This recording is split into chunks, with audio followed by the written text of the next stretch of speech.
Hello students, आइए आज हम अपने सबसे मेन, सबसे अच्छे, सबसे नए लेसन पे आते हैं जो आपकी लाइफ में सबसे ज़्यादा यूज होता है, जिसका नेम है बैंक रिकंसिलिएशन स्टेटमेंट। क्या होती है अभी आते हैं, सीखते हैं, बट पहले एक एग्जांपल को समझो। क्या चीज़ है स्टूडेंट्स? मोहन का HDFC बैंक में अकाउंट है, आपका भी होगा। अब बैंक के साथ दो टाइप के वहां पे ना लेन देन होते हैं। क्या? या तो बैंक में अमाउंट डिपॉजिट किया जाता है, आपके पास सेविंग थी, आपने वो डिपॉजिट की, या कुछ पैसा वहां से निकाला भी जाता है।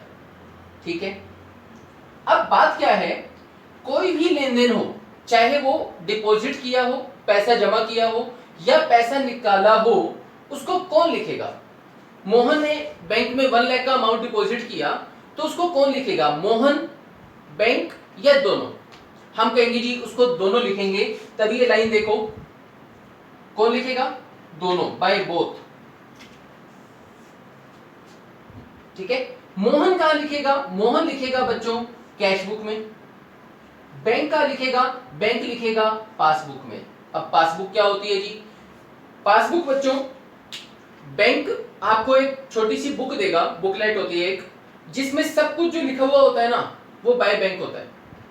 मतलब पहले क्या होता था, उसमें बाय हैंडमेड होती थी, ठीक है, हाथों से सब कुछ लिखा जाता था। बट अब सब कुछ मशीन से निकल के आती है पासबुक आपकी, तो होती आपके पास है, बट उसमें सब कुछ कौन लिखता है? बैंक।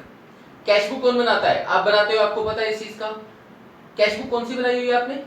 एक तो सिंगल कॉलम, एक डबल कॉलम। ध्यान है, सिंगल कॉलम में एक कॉलम होता था कैश का, जबकि डबल कॉलम में बच्चों दो कॉलम होते थे, एक कैश का, एक बैंक का।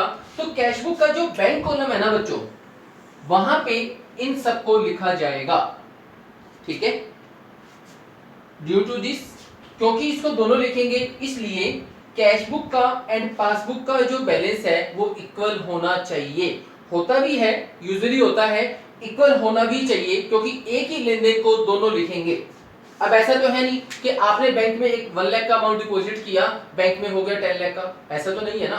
आपने जितना जमा किया है उतना ही जमा होगा। बट समटाइम्स कुछ कोजिस ऐसे बनते हैं बच्चों, कुछ वजह ऐसी बन जाती है जिनकी वजह से दोनों का जो बैलेंस है वो क्या हो जाता है? मिसमैच हो जाता है। कैश बुक एंड पासबुक का जो बैलेंस है वो मिसमैच हो जाता है।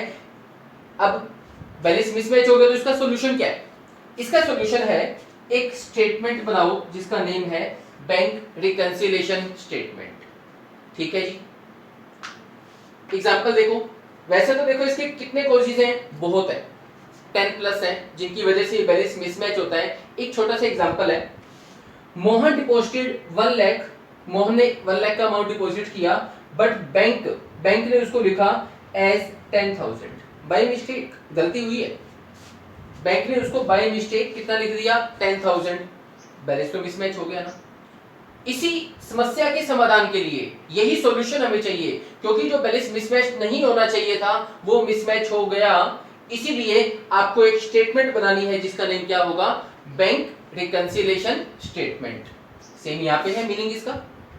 एक स्टेटमेंट, एक वो स्टेटमेंट जो बनाई जाती है, क्यों? To reconcile. रिकंसाइल का मतलब टू मैच,